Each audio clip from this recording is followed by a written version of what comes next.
तो कहते हैं नई शुरुआत इंसान को जरूर डराती है, मगर ये याद रखो, सफलता मुश्किलों के पार ही नजर आती है।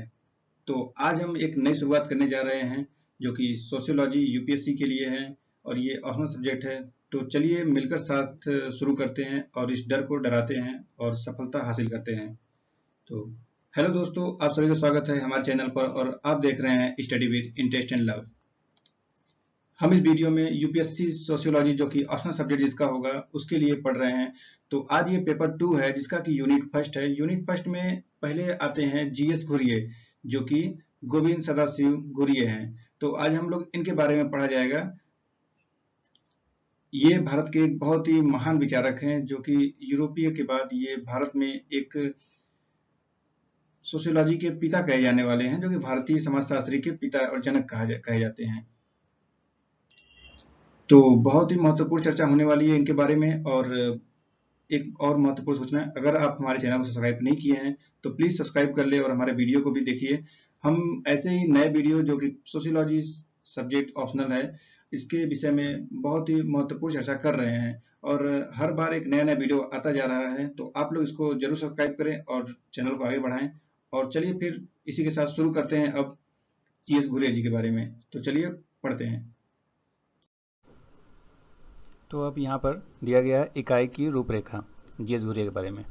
तो यहाँ पर इसमें दिया है उद्देश्य है, प्रस्तावना पढ़ना है, जीवन के इनके वृत्त हैं, परिभाषा है, इनकी कृतियाँ के बारे में पढ़ना है, उनके विचार है, परिप्रेक्ष्य, विभाजन, संस्तरण और इनके पेशे का चुनाव, अभाव, प्रतिबंध और विवाह संबंधी प्रतिबंध की जितने भी इनके हैं संदर्भ के बारे में इनके प्रस्तावना वगैरह है।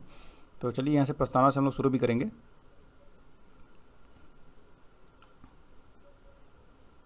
तो गोविंद, इनका पूरा नाम है गोविंद सदाशिव घुरिये, भारत के उन कतिपय गणमान्य प्रतिष्ठित अग्रणी समाजशास्त्रियों में से हैं जिन्हें भारत में समाजशास्त्र विषय को प्रणीत करने का श्रेय दिया जाता है। मतलब ये भारत के समाजशास्त्री हैं, जैसे कि यूरोपीय वाले के कार्ल मार्क्स, एमएक्स वेबर ऐसे हैं। तो यहाँ पे जीएस घुरिये बहुत ही गणमान्य समाजशास्त्री हैं। तो पैट्रिक गैट्स के बाद बम्बई विश्वविद्यालय के समाजशास्त्र विभाग का कार्यभार संभालने वाले घुरिये प्रथम भारतीय विद्वान थे। यही कारण है कि कुछ लोगों ने इस विषय के संस्थापक के रूप में घुरिये को भारत के समाजशास्त्र के पिता की उपाधि से भी विभूषित किया है। जाति और जनजाति तथा भारतीय सामाजिक व्यवस्था के मुख्य निर्णायक आधारों पर इनका अध्ययन भारतीय समाजशास्त्र की निधि है, जो कल के साथ साथ आज भी प्रासंगिक है। इन्होंने भारत शास्त्रीय उपागम यानी इंडोलॉजी अप्रोच का विकास किया। घुरिये ने अब अनेक विविध विषयों पर ढेर सारी पुस्तकें तथा कई लेख और छोटी मोटी पुस्तकें लिखी हैं। यह कहना अत्यधिक नहीं होगी कि घुरिये का लेखन विश्वकोशी प्रकृति के थे। तितली की भांति पराग एकत्रित करते हुए पूरे जोश, रुचि और विद्वता के साथ पूरे जीवन एक विषय से दूसरे विषय के अन्वेषण में जुटे रहे। शेक्सपियर से लेकर साधुओं पर कला, नृत्य, वेशभूषा तथा वास्तुशास्त्र से लेकर लोक देवी देवताओं पर सेक्स तथा विवाह से लेकर प्रजाति जैसे अनेक विषयों पर लिखा है। घुरिये ने सांस्कृतिक तथा संस्थात्मक पक्षों जैसे जाति, परिवार, विवाह, धर्म आदि विषयों के उदय एवं विकास के साथ साथ सांस्कृतिक समन्वय की प्रक्रिया में नगरों की भूमिका जैसे विषयों का सूक्ष्म विश्लेषण किया है। घुरिये ने भारतीय समाज और संस्कृति के उद्भव का ही नहीं अपितु भारतीय समाज की वर्तमान समय की समस्याओं तथा सामाजिक तनावों का भी सारगर्भित एवं प्रमाणों सहित अध्ययन किया है। मतलब कहा जा रहा है कि वो केवल संस्कृति और भारतीय समाज पे ही नहीं, उनकी समस्या और सामाजिक तनाव पर भी अध्ययन किया है। उनकी संस्कृत भाषा पर विशेष पकड़ होने के कारण उन्हें संस्कृत में लिखे ग्रंथ सामग्री का अपने विश्लेषण में प्रचुर प्रयोग किया है, किंतु साथ ही साथ तथाकथित आधुनिक पश्चिमी अनुभविक विधियों का भी जहाँ तहाँ प्रयोग करने में नहीं चुके हैं। मतलब उनको संस्कृत का ज़्यादा ज्ञान था, तो इसलिए अपने प्रयोग जो थे उनके प्रयोग अगर संस्कृत में मिलते थे तो उसमें ज़्यादा ही अप्रोच दिखाते थे। लेकिन ये नहीं कि सिर्फ संस्कृत ही, यूरोप में भी जो भी विश्लेषण था उस पर भी वो गहन अध्ययन करते थे। तो इस संबंध में उनका बम्बई के मध्यम वर्ग के व्यक्तियों यानी 1% की काम वित्तीय संबंधी आदतों 1938 का अध्ययन उल्लेखनीय है। घुर्ये के अध्ययनों में अधिकांश क्यों और क्या होगा के 2 प्रश्नों की विवेचना की गई। मतलब वो जो अध्ययन करते हैं उसमें क्यों शब्द और क्या शब्द का ज़्यादा ही विवेचना करते हैं। उनके अध्ययनों के स्पष्टतः भूत, वर्तमान और भविष्य के मध्य एक तारतम्य नजर आता है।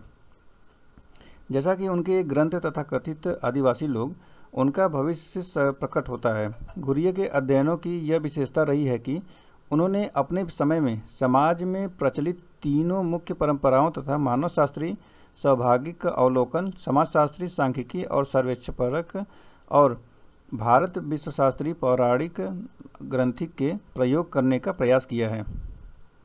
अब यहाँ पर आता है टॉपिक जीवन वृत्त, मतलब उनके जीवन के बारे में।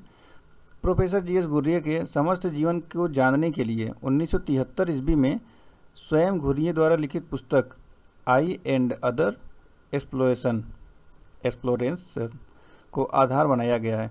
गोविंद सदाशिव घुर्ये, जो कि जी एस घुर्ये है, का जन्म 12 दिसंबर 1893 को भारत के पश्चिमी तट स्थित मालवा क्षेत्र, जो कि महाराष्ट्र राज्य में स्थित है, में हुआ था।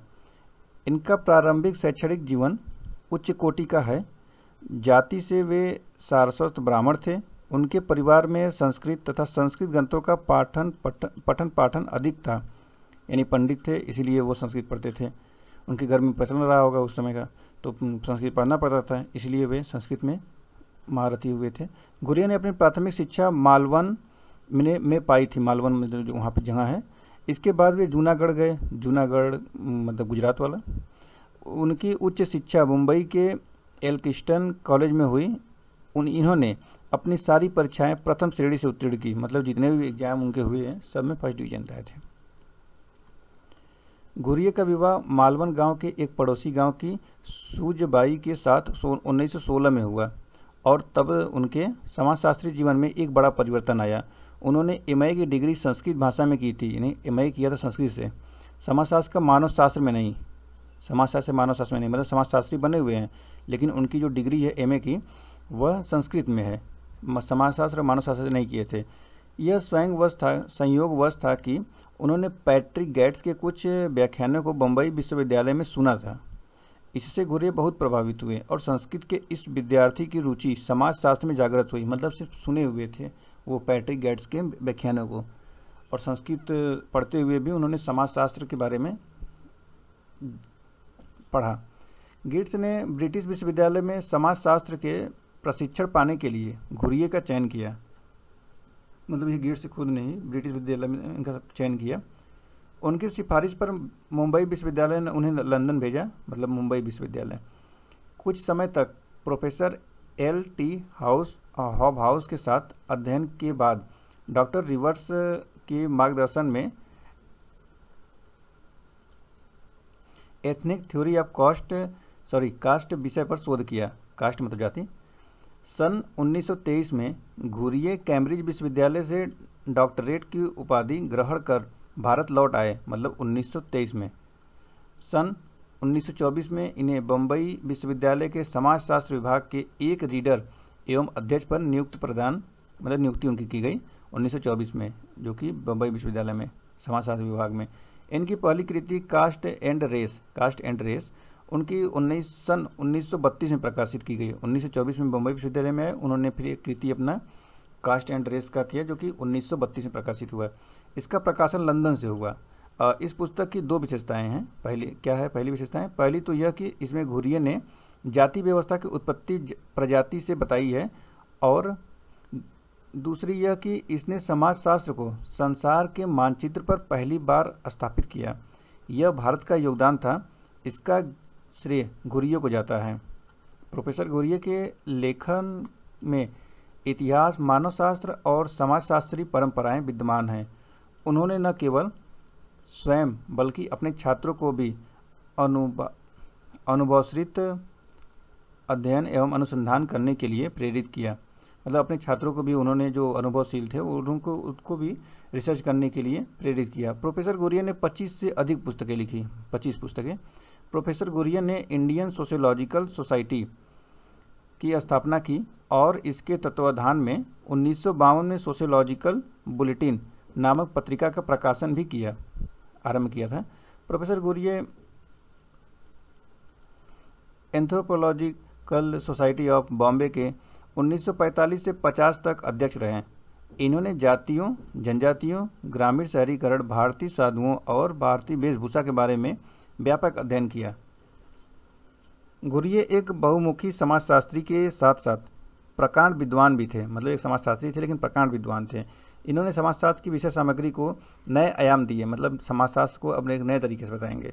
उन पर तत्कालीन समाज के विद्वानों का पर्याप्त प्रभाव था, जो तत्कालीन उसमें समाज था उसमें विद्वानों का भी पर्याप्त उनका प्रभाव था।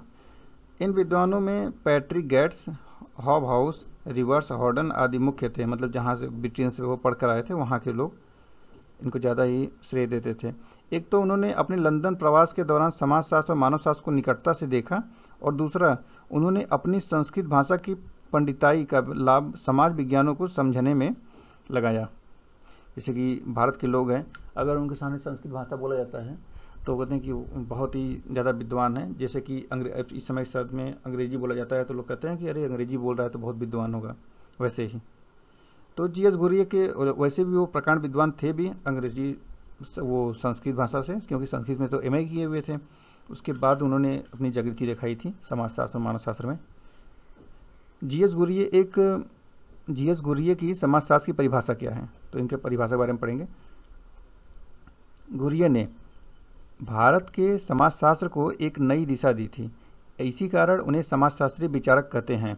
वास्तव में 18वीं और 19वीं शताब्दी में यूरोप और विशेषकर ब्रिटेन में प्राच्य विद्या की एक ऐसी लहर पैदा हो गई थी जिसका केंद्र सभ्यता का अध्ययन था। यूनान और मिस्र के सभ्यताओं से परिचित होने के बाद अब लोगों की रुचि भारतीय सभ्यता को समझने के लिए जगी। गुरिये वस्तुतः संस्कृत भाषा के पंडित थे। इसका प्रयोग उन्होंने यहाँ की सभ्यता के विश्लेषण में किया। उनका समाजशास्त्र उनके उपनिवेश काल के ज्ञान का परिणाम है। गुरिये की विचारधारा को उनकी कृतियों और तत्कालीन बौद्धिक परिप्रेक्ष्य में देखा जाना चाहिए। उनकी विचारधारा की बनावट को हम निम्न बिंदुओं में देखेंगे, मतलब उनकी क्या विचारधारा है। चलिए इनकी देखिए, पहला विचारधारा क्या है कि ब्रिटिश अनुकूलन। तो लंदन में एक बहुत बड़ा प्रयास 19वीं और 20वीं शताब्दी में हो रहा था। वहाँ के विद्वान भारतीय सभ्यता की खोज में लगे थे। इस तरह की रुचि उपनिवेशवादी अंग्रेजों को भी रास आ रही थी। मैक्स मूलर जैसे विद्वानों ने संस्कृत ग्रंथों के अध्ययन द्वारा भारतीय सभ्यता के पुनर्निर्माण की समस्या को उठाना सभ्यता की खोज से जुड़े इन विद्वानों ने यह स्थापित किया कि भारत की सभ्यता बहुत जटिल थे, क्योंकि यहाँ की सभ्यता बहुत जटिल इसलिए हो रही थी क्योंकि यहाँ पे पूजा पाठ, रीति रिवाज और लोग परंपरा को ज़्यादा मानते थे, जो कि भगवान पे भरोसा करते थे, और वहाँ पर तो लोग प्रैक्टिकल रहते थे, वैज्ञानिक सोच रखते थे। तो यहाँ पे लोग बहुत जटिल मानते थे कि कैसे भारत के लोग हैं। इसी वजह से इस तरह की सभ्यता की जानकारी इन लेखकों को संस्कृत भाषा से ज्ञात हुई। संस्कृत भाषा से इसलिए ज्ञात हुई कि यहाँ पे संस्कृत को ज़्यादा ही मान्यता मिलती है, और संस्कृत भाषा के तो ज्ञाता थे जी.एस. गुरिये, तो उनको ज़्यादा ही श्रेय मिलता था। गुरिये पर ब्रिटिश मानवशास्त्रियों और इतिहासकारों का बहुत बड़ा प्रभाव था। इन विद्वानों ने यह स्थापित किया कि किसी भी सभ्यता को समझने के लिए संस्कृत भाषा के संबंधों को देखना चाहिए। मतलब कहा जा रहा है कि अगर कोई भी भाषा को समझना है, कोई भी विद्वानों को यह बता रहे हैं कि अगर समझना है तो संस्कृत भाषा के संबंधों को देखना चाहिए। कुछ विचारों का मत था कि यूनान की सभ्यता भारत में आ गई और यहाँ के लोगों ने इसे हाथों हाथ अपना लिया। कुछ अन्य विचारकों का कहना था कि मिस्र की भाषा संस्कृत थी और किसी भी बदलाव के बिना यह भारतीय सभ्यता की भाषा बन गई। मतलब कुछ लोग यूनान के बोल रहे हैं, कुछ लोग मिस्र के बोल रहे थे। ब्रिटेन में यह विचारधारा मजबूत हो गई कि संस्कृत भाषा ज्ञान और संस्कृति की भंडार थी। यह समझा जाने लगा कि सार्वभौमिक मानव जाति विवरण के लिए संस्कृत भाषा एक कुंजी है। सभ्यता और संस्कृत के इस संबंध ने जोर पकड़ा। प्राचीन भारतीय सभ्यता की पहचान अब हिंदू सभ्यता के साथ होने लगी और हिंदू सभ्यता के आधार संस्कृत भाषा बन गई। इस तरह ब्राह्मण प्रधान हिंदूवाद भारतीय समाज की पहचान बन गई। इधर मुसलमानों को विदेशी विजेता और विदेशी विजेता और निरंकुश शासकों के रूप में देखा जाने लगा। यह समझा जाने लगा कि हिंदू समाज में जो भी बुराइयां हैं इसका कारण मुसलमान हैं। उपनिवेश काल में भारत के लिए जो शान और गौरव की बात थी वह वस्तुतः हिंदुओं के लिए थी। ब्रिटिश काल में भारतीय इतिहास की व्याख्या नए सिरे से हुई। अब सभ्यता को केंद्रीय मुद्दा बनाकर यह स्थापित किया गया कि दुनिया भर की जो सभ्यताएं हैं, दजला, फरात, मिस्र और सिंधु घाटी, ये सब एक दूसरे से जुड़ी हैं। इसी संदर्भ में यह स्थापित किया गया कि भारतीय सभ्यता वस्तुतः हिंदू सभ्यता है। इस सभ्यता को इसके मूल रूप में वेदों में देखा जा सकता है। वेद संस्कृत ग्रंथ है और इसलिए भारतीय सभ्यता को संस्कृत ग्रंथों में भी देखा जा सकता है। वैदिक संस्कृति के महत्व को मैक्स मुलर ने स्थापित किया वे ही इसके प्रणेता थे। उन्होंने कहा कि भारतीय समाज को समझने के लिए हिंदू कानून को समझना बहुत आवश्यक है। हाल के बर्नार्ड कोहन ने भारतीय समाज की व्याख्या करते हुए कहा कि हिंदू का जीवन निश्चित नियमों के अनुसार चलता है। कोहन की तरह रोचर रोसेन ने भी यह निष्कर्ष निकाला है कि प्राच्य विद्या विद्वानों के अनुसार भारतीय समाज को समझने का सही तरीका संस्कृत भाषा है। 18वीं और 19वीं शताब्दियों में भारत में जो भी महत्वपूर्ण सामग्री आई उसमें संस्कृत भाषा की भूमिका बहुत ही महत्वपूर्ण रही है। इस निष्कर्ष ने घुरिये ने अपने लेखन का आधार बनाया। हाल में थॉमस ट्रॉटमैन ने प्राच्य विज्ञान विद्या की कतिपय मान्यताओं को नकारा। उनका कहना है कि ये विद्वान भारतीय सभ्यता की गरिमा से इतने अभिभूत थे कि उन्होंने सच्चाई को देखा नहीं और वे इस सभ्यता पर पगला गए। 19वीं शताब्दी के विचारकों ने कहा कि प्राच्य विद्या के विद्वान अतीत को देखते थे और भविष्य के बारे में वे मौन थे। यह कहा गया कि ब्रिटिश हुकूमत भारत को आधुनिकता की ओर ले जाना चाहती थी, जबकि संस्कृत भाषा के आधार पर किया गया भारतीय समाज का विश्लेषण हर प्रकार से दकियानूसी था। अंग्रेजों के आने के बाद भारत की विचित्र स्थिति थी। एक तरफ तो यह कहा जाता था कि भारतीय समाज विश्व सभ्यताओं की कड़ी एक महत्वपूर्ण कड़ी है, मतलब पूरे विश्व में भारतीय सभ्यताओं को श्रेष्ठ माना जाता था, बहुत ही कड़ा सभ्यता था। इस कड़ी का आधार सांस्कृतिक एकता थी और संस्कृत भाषा इसका मूल था, मतलब संस्कृत भाषा थी, इसको मूल शब्द भाषा माना जाता था। दूसरी ओर भारत में आधुनिकीकरण की किसी भी पहल को पुरातन भारतीय सभ्यता में हस्तक्षेप समझा जाता था। घुरिये के वैचारिकी को इसी संदर्भ में देखा जाना चाहिए। जहाँ आधुनिकता या कहिए प्रगति की बात कही जाती थी, वहाँ घुरिये संस्कृत भाषा के आधार पर अतीत में लौटने की संभावना को देख रहे थे, संस्कृत भाषा को। चलिए, इसमें दूसरा पॉइंट आता है अब है भारतीय सभ्यता की राष्ट्रवादी निर्वचन। तो इसके बारे में क्या कहते हैं कि भारतीय सभ्यता पर 20वीं शताब्दी में एक नई विचारधारा आई। इसमें कहा गया कि यह सभ्यता संपूर्ण संसार में श्रेष्ठ थी। आर्य इस सभ्यता के मूल थे। यह कहा गया कि पश्चिमी सभ्यता में जो कुछ है वह सब भारत से उधार लिया गया है। सन 1830 के दशक में रोमिला थापर ने कहा कि वेदों को संपूर्ण ज्ञान का भंडार कहा जाने लगा। विख्यात समाज सुधारक जैसे कि राम मोहन राय ने अपने ग्रंथों में बराबर यह कहा कि भारतीय संस्कृति ग्रंथ हमारी संस्कृति की धरोहर है। इनमें हमें बहुत कुछ सीखना है। ये ऐसे सुधारक थे जिन्होंने गीता और रामायण को लोकप्रिय बनाया। 1930 के दशक में भारत में जो विचारधारा बनी वह सांस्कृतिक राष्ट्रीयता की थी। यह राष्ट्रीयता वेदों पर आधारित थी। इस युग में कहा गया कि भारत की संस्कृति वैदिक संस्कृति है, भारतीय दर्शन वेदांत है और भारतीय धर्म हिंदू है। मतलब यहाँ पे कहा जाने लगा कि भारत की संस्कृति वैदिक संस्कृति है, इसके दर्शन जो है वेदांत है और यहाँ की धर्म जो है वो हिंदू है। इस तरह की विचारधारा के आधार पर सावरकर ने कहा कि भारतीय समाज मूल रूप हिंदू समाज है। जब भारतीय समाज को हिंदू कहा जाने लगा तब एक और विचारधारा भी सामने आई।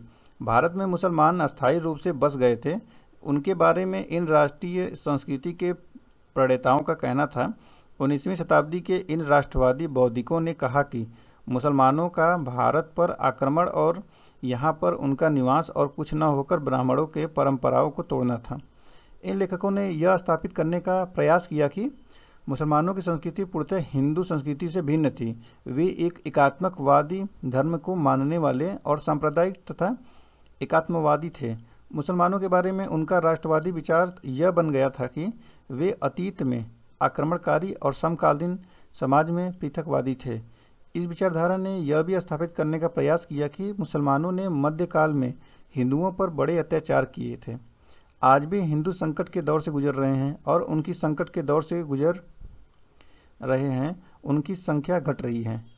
कुल मिलाकर 19वीं शताब्दी और 20वीं शताब्दी के प्रारंभ में देश में निम्न विचारधारा बड़ी थी। उस विचारधारा कौन सी थी कि भारत में आर्यों के आने के बाद इतिहास ने बड़ी महत्वपूर्ण करवट ली। आर्य और दासों के बीच में संघर्ष प्रारंभ हो गया था। दूसरा है, हिंदू और मुसलमानों में भाषा, धर्म और प्रजाति को लेकर मतभेद उभर आए थे। तीसरा है, आर्य प्रजाति और हिंदू प्रजाति को पर्यायवादी समझा जाने लगा। हिंदू जातियों में ब्राह्मणों और उच्च जातियों की एक ही श्रेणी में रखा जाने लगा। रुचिकर बात यह है कि घुरिये ने जो कुछ लिखा है उसका मूल आधार संस्कृत ग्रंथ रहे हैं।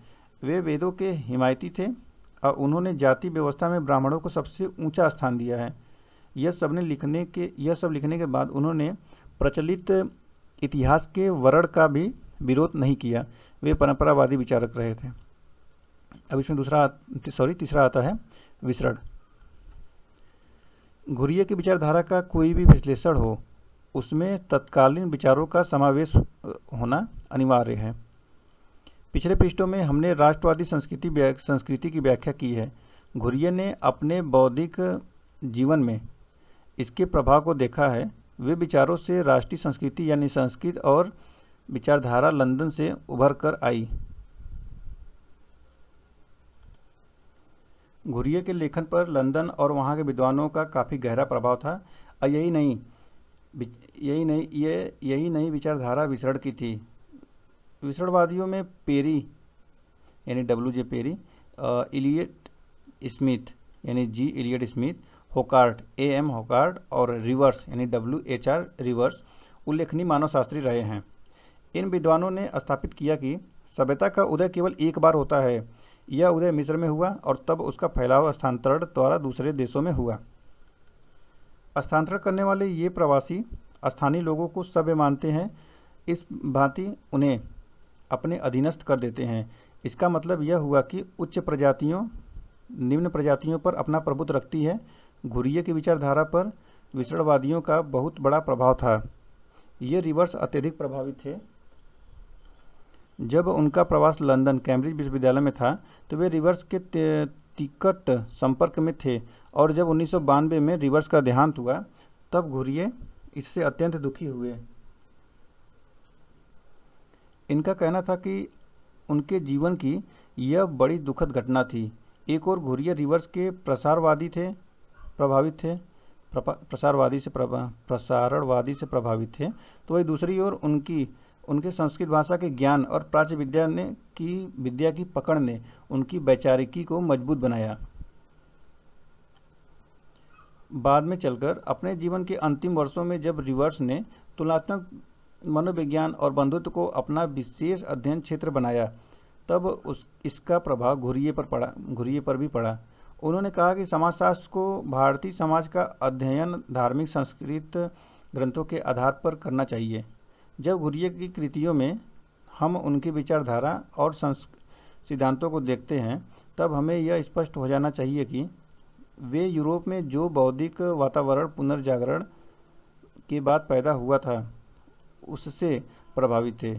वे भारतीय सभ्यता को जहां व्यापक संदर्भ में देखना चाहते थे उन्होंने संस्कृत ग्रंथों को अपना विश्वसनीय संदर्भ समझा। तो अब आता है घुरिये का भारतीय सभ्यता का समाजशास्त्र। घुरिये ने जो कुछ लिखा है उनका केंद्र भारतीय सभ्यता है। इस सभ्यता ने ही भारतीय समाज का गठन किया है। इस सभ्यता को उन्होंने संस्कृत ग्रंथों के माध्यम से समझा है। उनका कहना है कि भारतीय सभ्यता की जो संस्कृति है वह बाहरी प्रक्रियाओं से भी प्रभावित होती रही है। मृत्यु से जुड़े हुए कर्मकांडों का विवरण देते हुए वे कहते हैं कि कर्मकांड शायद मिस्र की सभ्यता से आए हैं। श्रीनिवास ने एक स्थान पर कहा है कि 1040 के दशक तक घुरिये विसरणवादी के प्रभाव में थे। इस विसरणवादी को स्पष्ट रूप से उनकी पुस्तक फैमिली एंड कीन इन इंडो यूरोपियन कल्चर 1955 में देखा जा सकता है। यहाँ वे परिवार के बंधुत्व की शब्दावली में देखने का प्रयास करते हैं। परिवार में सदस्यों के व्यवहार के तथ्यों को वे इंडो आर्यन, यूनान, लैटिन संस्कृतियों से लेते हैं। घुरिये की रुचि सभ्यता के इतिहास में कई जगह देखने को मिलती है। अपनी पहली पुस्तक कल्चर एंड सोसाइटी 1947 में वे ब्रिटेन के संदर्भ देते हुए कहते हैं कि 1800 से 1930 की अवधि में वे इस देश में राष्ट्र राज्य के निर्माण के लिए कई प्रयास किए। यहाँ वे संस्कृति और सभ्यता के अंतर को स्पष्ट करते हुए कहते हैं कि ये दोनों एक ही प्रघटना के अंग हैं, उन्हें पृथक नहीं समझा जाना चाहिए। उनके शब्दों में संस्कृति सभ्यता है और व्यक्ति उसे अपने मस्तिष्क और व्यवहार में ढाल लेता है। परंपरा से मानवशास्त्री संस्कृति को निरपेक्ष मानते हैं। संस्कृति न बड़ी होती है और न छोटी। यह नहीं कहा जा सकता कि भारतीय संस्कृति अमेरिका की संस्कृति से बड़ी है। संस्कृति तो संस्कृति है, प्रत्येक समूह अपनी संस्कृति को बड़ा समझता है। घुरिये मानवशास्त्र की परंपरा से हटकर संस्कृति के को छोटे और बड़े अर्थ में लेते हैं। ऐसा ही कुछ अर्नोल्ड टोयनबी ने इतिहास लेखन में किया था। घुरिये ने अपनी पुस्तक ऑक्सीडेंटल सिविलाइजेशन में भी सभ्यता को परिभाषित किया है। वे कहते हैं कि सभ्यता एक सामूहिक प्रयास है। इस आधार पर वे पाश्चात्य सभ्यता का विश्लेषण 1300 से 1925 के काल का करते हैं। उनकी यह पुस्तक ऑक्सीडेंटल सिविलाइजेशन 1948 में प्रकाशित हुई थी। कहने का तात्पर्य यह है कि जो भी सभ्यता होता है वो अपने किसी भी देश के होते हैं तो वो अपने सभ्यता को बहुत श्रेष्ठ मानते हैं। जैसे अमेरिका का सभ्यता हो, मिस्र का सभ्यता हो, भारत की सभ्यता हो, तो वो अपने अपने सभ्यता को बहुत ही श्रेष्ठ मानते हैं। तो वही इसमें कहा जा रहा है कि अपने सभ्यता को श्रेष्ठ मानना ही अपनी संस्कृति को बढ़ावा देना है और मानवता को दिखना है। तो पाश्चात्य सभ्यता का विवरण करने के बाद घुरिये टोयनबी की आलोचना करते हैं। वे सभ्यता और राजधानी के शहरों की तुलना करके बताते हैं कि किस भांति से बाहर अपने अवसान को प्राप्त हुए। यह तुलना उन्होंने चीन और मिस्र, भारत के शहरों की है। अब यहाँ पे आता है घुरिये की कुछ कृतियाँ हैं, जैसे कि इसमें लगभग 21 कृतियाँ हैं। तो इसमें देखते हैं। पहला है caste and race in India 1932, sex habits of middle class people 1938, और फिर 1943 में है the aboriginals so called and their future. अभी यहाँ पे 1945 में कल्चर एंड सोसाइटी का है, और फिर यहाँ पे है 1980 में आफ्टर सेंचुरी अ क्वार्टर, और फिर 1961 में है कास्ट क्लास एंड ऑक्यूपेशन यानी व्यवसाय, और फिर 1982 में है फैमिली एंड कीन इन इंडो यूरोपियन, और फिर 1982 में है सिटीज एंड सिविलाइजेशन, फिर 1903 में है द शेड्यूल्ड ट्राइब्स, 1963 में है द महादेव कॉलेज, और 1963 में है एनाटॉमी ऑफ रूरबन कम्युनिटी, फिर 1984 में द इंडियन साधुज। चलिए ऐसे ही 20 तो है, देख लीजिए आप लोग, यहाँ पे है। अब आते हैं घुरिये का भारत विद्याशास्त्री परिप्रेक्ष्य। तो भारत का विद्याशास्त्री क्या है? घुरिये ने अनेक विषयों पर लिखा है और उन्होंने जो अध्ययन पद्धति अपनाई है वह ऐतिहासिक एवं भारत शास्त्रीय पद्धति है। घुरिये ने अपने सभी अध्ययनों में तुलनात्मक ऐतिहासिक अध्ययन पद्धति का उपयोग किया है। तुलनात्मक ऐतिहासिक अध्ययन पद्धति में घुरिये ने उन सभी समाजशास्त्रियों को जो उनके विद्यार्थी रहे हैं या वे लोग जो उनके सिद्धांत से प्रभावित थे सम्मिलित किया जा सकता है। यह पद्धति घुरिये एवं उनके शिष्य समाजशास्त्रियों के विशाल एवं समृद्ध योगदान पर आधारित है। इस पद्धति में भारतीय इतिहास का तथा महाकाव्य जैसे परंपरागत स्वरूपों को आधार माना है। इसलिए घुरिये की इस अध्ययन पद्धति को भारत विद्याशास्त्र या वाड्यमय परिप्रेक्ष्य के नाम से जाना जाता है। घुरिये ने अपने समाजशास्त्री विश्लेषण में अनेक विषयों की विवेचना की है एवं भारतीय समाज का गहन अध्ययन प्रस्तुत किया है। उन्होंने जाति व्यवस्था, नातेदारी प्रथा, सौंदर्य शास्त्र, वेशभूषा का गति विज्ञान, भारतीय नगर ग्रामीण समाज में होने वाले परिवर्तन, भारतीय आदिवासी एवं प्रजाति, भारतीय साधुओं तथा सभ्यताओं का तुलनात्मक अध्ययन किया। भारतीय संस्कृति और समाज के विभिन्न पक्षों के अन्वेषण में उन्होंने भारत विद्याशास्त्र के स्रोतों का प्रयोग किया। उनका भारतीय साधुओं, धार्मिक चेतना तथा दो ब्राह्मणवादी संस्थाओं के रूप में गोत्र एवं चरण नामक अध्ययनों में भारत के पौराणिक एवं धार्मिक ग्रंथों का प्रयोग किया है। घुरिये ने भारत विद्याशास्त्री परिप्रेक्ष्य द्वारा भारतीय साधुओं के उत्थान, इसलिए इतिहास, कार्य और वर्तमान में हिंदू साधुओं के संगठनों का उल्लेख किया है। घुरिये का भारत विद्याशास्त्रीय परिप्रेक्ष्य के प्रति काफ़ी मोह था, किंतु उन्होंने सामाजिक, सांस्कृतिक, मानव शास्त्र में प्रचलित क्षेत्र कार्य परंपरा के प्रति भी काफ़ी विमोह प्रकट नहीं किया। उन्होंने अपने कई अध्ययनों में अत्याधुनिक सर्वेक्षण विधि और सांख्यिकी तकनीकी यानी द महादेव कॉलेज 1963 और द तथा sex habits of middle class people 1938 के अध्ययन में क्षेत्र कार्य विधि का प्रयोग कर भारतीय समाजशास्त्र और सामाजिक मानवशास्त्री शास्त्र में अनुभववादी परंपरा की जड़ों को मजबूत किया। अब आते हैं तीसरा पॉइंट, घुरिये के जाति प्रथा पर विचार, यानी अब कास्ट पर उनका क्या विचार है उसके बारे में पढ़ेंगे। तो घुरिये की रुचि प्रारंभ से ही जाति और प्रजाति से संबंधित विषयों में रही है। उनका पीएचडी का विषय भी जाति का निजातिक सिद्धांत था, जिसके आधार पर सन 1932 में प्रथम पुस्तक भारत में जाति और प्रजाति प्रकाशित हुई। बाद में यही पुस्तक कुछ हेरफेर संशोधन के साथ समय समय पर अलग अलग नामों से भारत में जाति और वर्ग 1950 तथा जाति, वर्ग और व्यवसाय 1961 कई संस्करणों में प्रकाशित हुई। अपने विषय की आज भी यह एक प्रामाणिक पुस्तक मानी जाती है। इस पुस्तक में घुरिये ने जाति के उद्भव से लेकर इसके भविष्य का विश्लेषण किया है। उन्होंने जाति को एक जटिल घटना बताते हुए इसकी निश्चित शब्दों में बंधी हुई कोई सामान्य परिभाषा नहीं दी है, किंतु इसकी 6 विशेषताओं का अवश्य विश्लेषण किया है। ये विशेषताएं हैं: समाज का खंडात्मक विभाजन, संस्तरण, पेशे के प्रतिबंधित चुनाव का अभाव, नागरिक एवं धार्मिक नियोग्यताएं एवं विशेषाधिकार, भोजन तथा सामाजिक सहवास पर प्रतिबंध तथा विवाह संबंधी प्रतिबंध। जाति प्रथा की विशेषताओं का उल्लेख नीचे भी दिया गया है, जैसे कि इसमें पहला पॉइंट है समाज का खंडात्मक विभाजन। तो उसी के बारे में विस्तार उससे किया गया, समाज का खंडात्मक विभाजन कैसे हुआ है, इसका संस्करण कैसे है, और ऐसे पेशे अप्रतिबंध का चुनाव का अभाव कैसे हुआ है, नागरिक एवं धार्मिक नियोग्यताएं का एवं विशेषाधिकार कैसा है, भोजन तथा सामाजिक सहवास और प्रतिबंध कैसा है, जैसे कि जाति व्यवस्था में जातियों के परस्पर भोजन एवं व्यवहार से संबंधित अनेक निषेध पाए जाते हैं, जैसे किसके हाथ का बना कच्चा भोजन करना है, किसके हाथ का बना पक्का भोजन करना है। सामान्यतः ऊंची जातियों द्वारा बनाया गया भोजन निम्न जाति स्वीकार कर लेती हैं, किंतु छोटे जाति वाले जो बनाते हैं वो उच्च जाति वाले स्वीकार नहीं करते हैं, वही कहा जा रहा है। विवाह संबंधी प्रतिबंध भी है कि जाति एक प्रमुख विशेषता है, प्रत्येक जाति अपनी जाति उपजाति में विवाह करता है। वेस्टरमार्क ने तो जाति अंतर्विवाह को जाति का सार माना है। यद्यपि कुछ पर्वतीय जातियों एवं दक्षिण के नंबूदरी ब्राह्मणों में अपने से निम्न जातियों को लड़कियों से विवाह करने की प्रथा पाई जाती है। प्रोफेसर घुरिये ने जाति समूहों के प्रकृति का उल्लेख किया है। वैदिक युग से लेकर ब्रिटिश काल तक जाति प्रथा में होने वाले परिवर्तनों का घुरिये ने प्रमाणों के साथ उल्लेख किया है। देखिए अब इसमें चौथा पॉइंट आता है, भारत में जनजातियों का अध्ययन कैसे हुआ है। जीएस घुरिये ने अपने अध्ययन में जनजातियों पर व्यापक शोध कार्य किया है। इसके साथ इन्होंने जनजातियों के विशिष्ट मुद्दों पर भी अध्ययन किया है।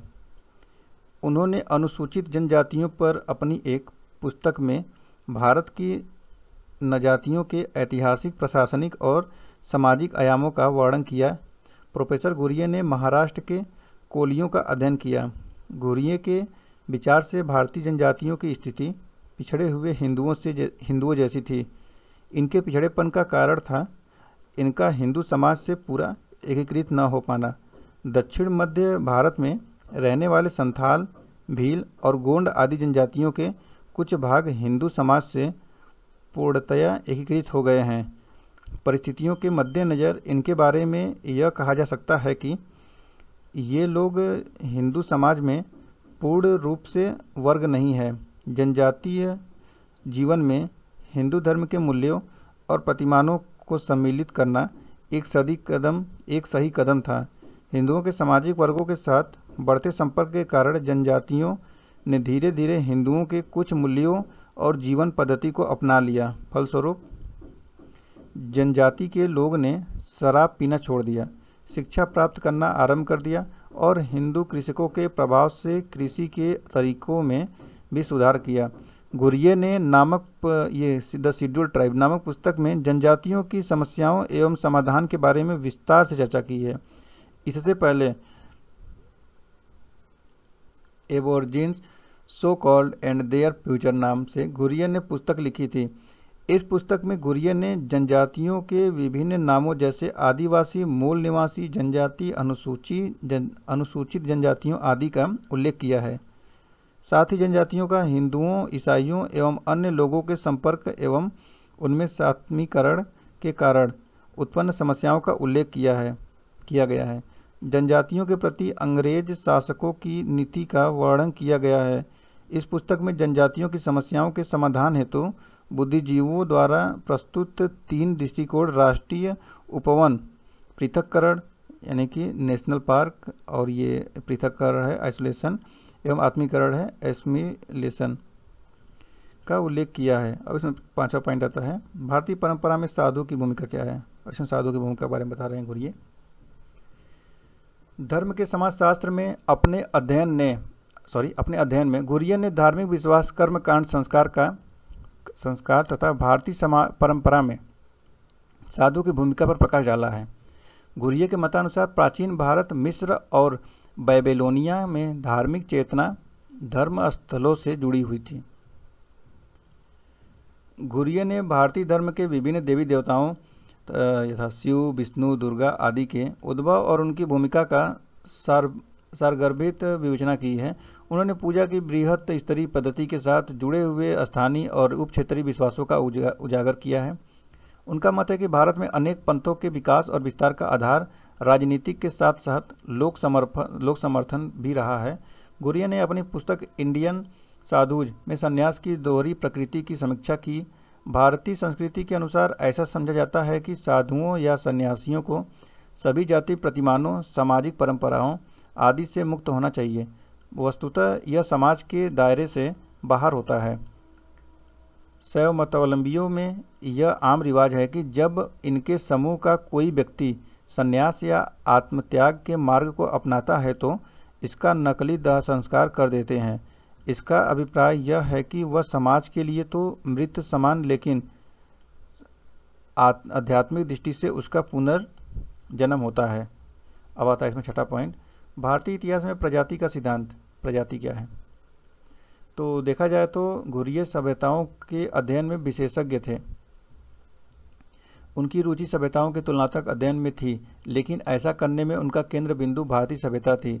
उन्होंने अपनी इस थीम को उनकी लोकप्रिय पुस्तक caste and race in India में प्रस्तुत किया है। उन्होंने प्राच्यविदों द्वारा प्रस्तुत मानव जाति अध्ययनों का हवाला देते हुए कहा कि भारत में इंडो आर्यन प्रजाति 2500 ईसा पूर्व में आई।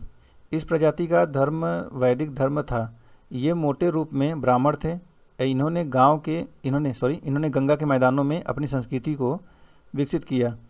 इसी सभ्यता में जाति व्यवस्था का प्रादुर्भाव हुआ। जाति व्यवस्था अंतर्वैवाहिक थी।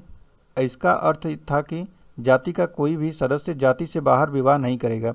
विवाह के इस नियम के कारण जाति यानी प्रजाति के रक्त की शुद्धता भी बनी रहेगी। मतलब दूसरे कास्ट में शादी विवाह करेंगे तो उनकी शुद्धता बेकार हो जाती है। ब्राह्मणों ने इस नियम के अंतर्गत अपने आप को स्थानीय जनसंख्या से पृथक रखा। घुरिये कहते हैं कि ये आर्य भारत में उत्तर पश्चिम से आए, बाद में चलकर स्थानीय लोगों में स्तर हो गए और सबसे नीचा स्तर दासों का बन गया। यह संपूर्ण प्रक्रिया कुछ इस तरह विकसित हुई कि ब्राह्मणों ने दासों के रीति रिवाजों विश्वासों को नहीं अपनाया, लेकिन ब्राह्मणों के रीति रिवाज समाज के निम्न स्तरों तक अवश्य आ गए। घुरिये ने कास्ट एंड रेस पुस्तक के प्रथम संस्करण में प्रजाति की विवेचना विस्तार पूर्वक की है। इस समय रिजले के पुस्तक जो प्रजाति पर थी आ गई थी। रिजले ने जाति के साथ प्रजाति के मसले को उठाया था। वास्तव में उनका विमर्श जाति का प्रजाति सिद्धांत था। देखा जाए तो 20वीं शताब्दी में भारत में जो मानव जाति अध्ययनों की बाढ़ आई उसका केंद्र मानव शास्त्र में प्रजाति विचार थे। अब मानव शास्त्री जातियों का वर्गीकरण शारीरिक लक्षणों और भाषा के आधार पर करने लगे।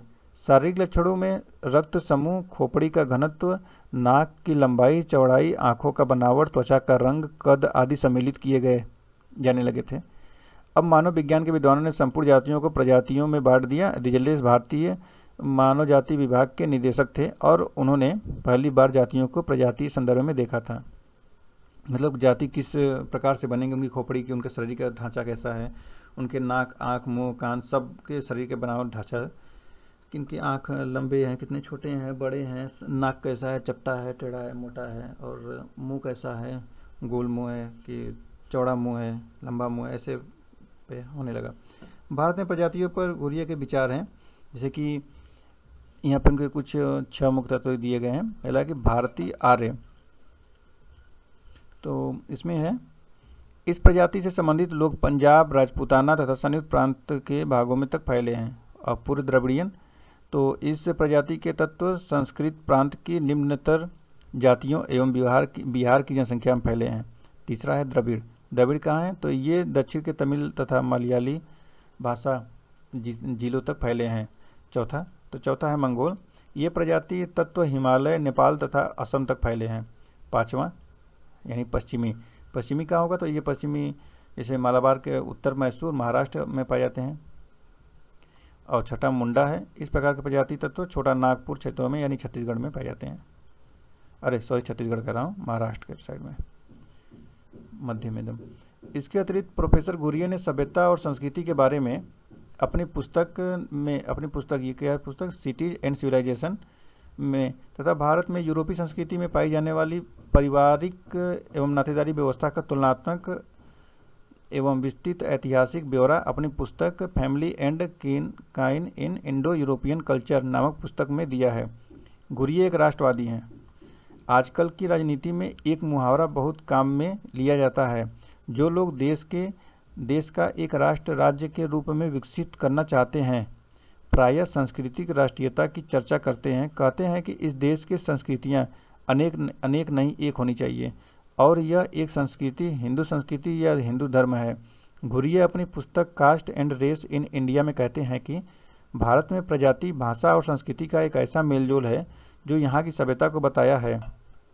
घुरिये के ये विचार का ऐसा मेलजोल है जो यहाँ की सभ्यता को बताता है। घुरिये के ये विचार social tensions in India, Vedic India और burning cauldron of north east India में बहुत स्पष्ट है। यह सही है कि घुरिये भारत को एक एकीकृत देश बनाना चाहते थे, पर उनकी एकीकरण की विचारधारा सामान्य विचारधारा से जुदा थी। वे कहते हैं कि भारत के एकीकरण के लिए निरपेक्षवादियों ने जो सिद्धांत रखा है घुरिये का स्वीकार नहीं है। इस नुस्खे के कारण देश में अलगाववादियों की शक्ति बढ़ गई है। कई तरह के दंगे हो रहे हैं, पृथक राज्य की मांग बराबर उठती जा रही है और कई तरह की विघटनात्मक गतिविधियां बढ़ रही हैं। घुरिये का मत इस संबंध में इस तरह था कि सरकार की या नेहरू द्वारा स्वीकृत धर्मनिरपेक्ष नीति में घुरिये का विश्वास नहीं था। इस देश में एकाधिक समाज का निर्माण नहीं किया जा सकता। राष्ट्रीय एकीकरण तभी संभव है जब देश के नागरिक समाज मूल्यों को स्वीकार करें। घुरिये ने कहा कि राष्ट्रीय एकीकरण तभी संभव है जब देश में सामाजिक और राजनीतिक एकीकरण हो जाए। यह राष्ट्रवादी की तरह घुरिये स्पष्ट रूप में कहते हैं कि इस देश में विभाजन का बहुत बड़ा कारण मुसलमान हैं। यह इसलिए कि मुसलमान उनके भारत में आने की बड़ी लंबी अवधि के बाद भी हिंदू संस्कृति में अपना सौहार्दपूर्ण नहीं है। पिल्लई कहते हैं कि सौहार्द का अभाव इस कारण है कि उनके धार्मिक व्यवहार में असंगति है। घुरिये राष्ट्रीय एकीकरण के समर्थक थे। उनकी दृष्टि में भारत में यह एकीकरण निम्न विधि द्वारा लाया जा सकता है। अब इसमें घुरिये कहते हैं, घुरिये मानते हैं कि भारतीय राष्ट्रीय एकीकरण का पहला चरण यह होना चाहिए कि हमें विभिन्न धार्मिक समूहों और पिछड़े समूहों को हिंदू समाज की मुख्य धारा में ले लेना चाहिए। इस विचारधारा को उन्होंने अपने लेख में रखा और इसमें है untouchable classes and their assimilation in Hindu society था। उनका यह भी सुझाव था कि यदि अछूतों को हिंदू समाज में सम्मिलित कर दिया जाए तो अस्पृश्यता की समस्या का निदान हो जाएगा। अब दूसरा पॉइंट कहते हैं, घुरिये समकालीन भारत में जातियों का जो नया अवतार दिखाई देता है उसके विरुद्ध थे। इस संदर्भ में वे रिजले की आलोचना करते थे। कहते हैं कि उन्होंने जातियों का नामांकन जनगणना में करवाकर बड़ा गलत काम किया। राष्ट्रीय एकीकरण में जातियां विभाजक हैं। एकीकरण के लिए जातियों पर पाबंदी लगाना आवश्यक है। घुरिये की यह मजबूत धारणा थी कि राष्ट्रीय एकीकरण के लिए सांस्कृतिक सजातीयता कल्चरल होमोजेनिटी का होना अनिवार्य है। इसी कारण जाति सभा आरक्षण और जाति आधारित आंदोलनों के वे खिलाफ थे। ये सभी एकीकरण की प्रक्रिया में व्यवधान हैं। चलिए, अब इतनी बातें हुई हैं, अब इन सब का निष्कर्ष देखते हैं। तो निष्कर्ष क्या है? जैसा कि हमने इस इकाई में अध्ययन किया कि जी.एस. घुरिये ने भारत के समाजशास्त्र के अध्ययन में महत्वपूर्ण योगदान किया है। सभी सिद्धांतों से परिचित होते हुए भी घुरिये ने स्वयं को किसी भी विशिष्ट सिद्धांत के ढांचे में नहीं ढाला। कैम्ब्रिज के लौटने के बाद प्रारंभ में उन्होंने प्रसारवादी सिद्धांत के प्रति थोड़ी रुचि अवश्य प्रकट की थी, किंतु जीवन भर के पौराणिक संस्कृत साहित्य और मानवशास्त्रीय प्रस्थापनाओं और प्रविधियों के जरिए इतिहास और परंपरा की खोज करते रहे। मार्क्सवादी अवधारणाओं का प्रयोग नहीं किया है। वे मार्क्सवादी सिद्धांत और अवधारणाओं से परिचित अवश्य थे और उन्होंने कोंकण क्षेत्र के एक गांव के अपने अध्ययन में एंजिल्स के परिवार के नियम को उल्लेख भी किया है। अब यहाँ पे कुछ उसके प्रश्न दिए गए हैं जो कि अगर आप लोग सॉल्व कर सकते हैं तो सॉल्व करिएगा। जी.एस. घुरिये के बारे में अपने विचार व्यक्त कीजिए। जी.एस. घुरिये दी गई समाजशास्त्र की परिभाषा दीजिए। अपने जाति संबंधी विचारों को स्पष्ट करना है और उसके उनके इतिहास प्रजाति के सिद्धांत की व्याख्या करना है। जी.एस. घुरिये का आलोचनात्मक मूल्यांकन करना है। तो चलिए, फिर इसी के साथ यह समाप्त होता है। तो इसी के साथ यह वीडियो समाप्त किया जाता है और आप लोग अपने सुझाव कमेंट सेक्शन में दें कि इसमें और क्या इम्प्रूवमेंट चाहते हैं और किस वीडियो से रिलेटेड कोई भी जानकारी, कोई भी त्रुटि हो तो प्लीज़ कमेंट सेक्शन में बताएं कि और क्या इसमें बदलाव किया जा सकता है। और अगर आपको ये वीडियो देखकर अच्छा लगा हो तो प्लीज़ हमारे चैनल को सब्सक्राइब करें। तो फिर से हम लोग मिलते हैं नेक्स्ट वीडियो में। तब तक के लिए धन्यवाद। आपका दिन शुभ हो।